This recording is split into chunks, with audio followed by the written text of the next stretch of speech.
وعلى أشرف الأنبياء وسيد المرسلين. أما بعد أعوذ بالله من الشيطان الرجيم. بسم الله الرحمن الرحيم. خذ العفو وأمر بالعرف وأعرض عن الجاهلين. صدق الله مولانا العظيم. اللهم صل على سيدنا ومولانا محمد وعلى آل سيدنا ومولانا محمد وبارك وسلم.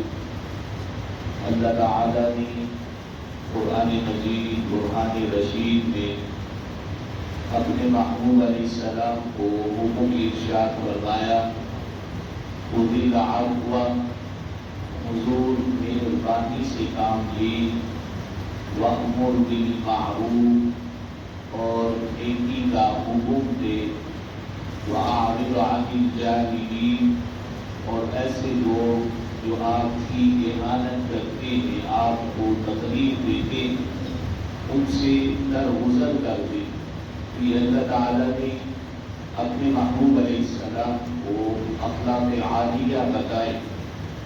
حضرت انس رضی اللہ تعالی آپ فرماتے ہیں، حضور کے اخلاق عالیہ کو بیان کرتے ہوئے ارشاد فرماتے ہیں، كنت أمشي مع رسول الله صلی اللہ علیہ وسلم، ایک دن میں حضور کے ساتھ سفر کر رہا تھا، چل رہا تھا، وعليه برد نجرانی غلیظ الحاشیۃ، تو حضور نے نجران کی ایک چادر اپنے اوپر اور رکھی تھی جس کے کنارے وہ موٹے تھے، سخت تھے۔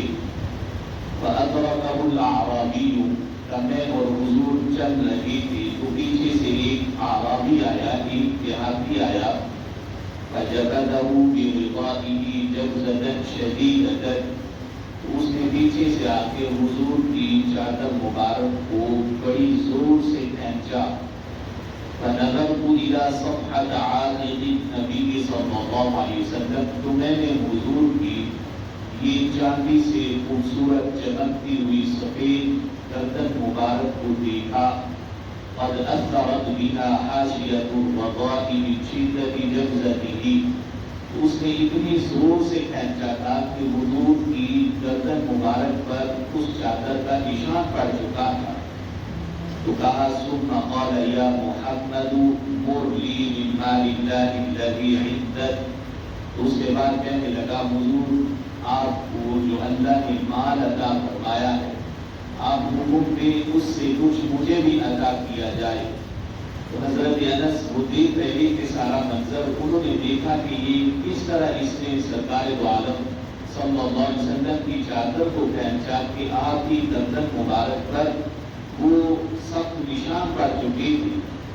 آپ کے دل میں یہ تھا کہ ابھی حضور اسے عطا نہیں کریں گے، غصہ کریں گے، لیکن آپ کہتے ہیں فَانْتَفَضَ إِلَيْهِ، حضور نے اس کی طرف دیکھا، فَضَحِكَ، حضور مسکرا رہے، یعنی غصہ نہیں کیا۔ یہ حضور کے اخلاق عالیہ ہے، حضور مسکرا رہے۔ ثُمَّ أَمَرَ لَهُ بِعَطَاءٍ، پھر حضرت انس کو کہا، اے انس جو کچھ پاس ہے اس اللہ کے بندے اعرابی کو عطا کر دو۔ تو یہ حضور کے اخلاق عالیہ ہے۔ اور حضرت عبداللہ بن مسعود رضی اللہ تعالی آپ فرماتے ہیں، کأنی انظر الى رسول اللہ صلی اللہ علیہ وسلم یحکی نبیا من الانبیاء، کہ میں حضور کے پاس بیٹھا تھا تو حضور انبیاء میں سے، پہلے انبیاء میں سے کسی ایک نبی کا قصہ بیان کر رہے، اور پھر انہیں نام یاد نہیں کہ حضور کس نبی کا وہ قصہ بیان کر رہے تھے۔ تو سرکار دو عالم صلی اللہ علیہ وسلم نے فرمایا، ضربہ قومہ فأدموہ، کہ اس نبی کو اس کی قوم نے اس وجہ سے مارا کہ وہ انہیں اللہ کے دین کی طرف بلا رہا تھا۔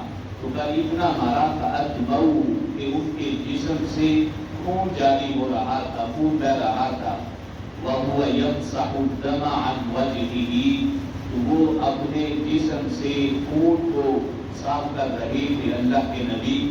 اور یہ ساتھ یہ کہہ رہے کہ اللہم اغفر لقومی فإنہم لا یعلمون، اے اللہ تو میری قوم کے اس گناہ کو بھی معاف فرما دے کہ وہ جانتے نہیں ہے کہ میں تیرا نبی ہوں اور تیرے دین کی طرف بلا رہا ہوں۔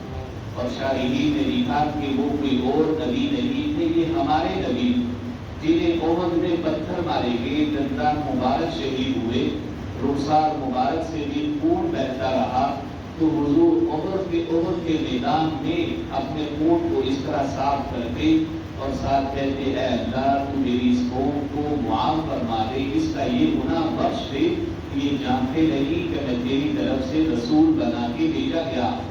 تو یہ سرکار دو عالم صلی اللہ علیہ وسلم آپ کی اخلاق عالیہ حضور نے کسی پر درس دیتے ہوئے صحابہ اکرام علیہ الرضوان کو ارشاد فرمایا۔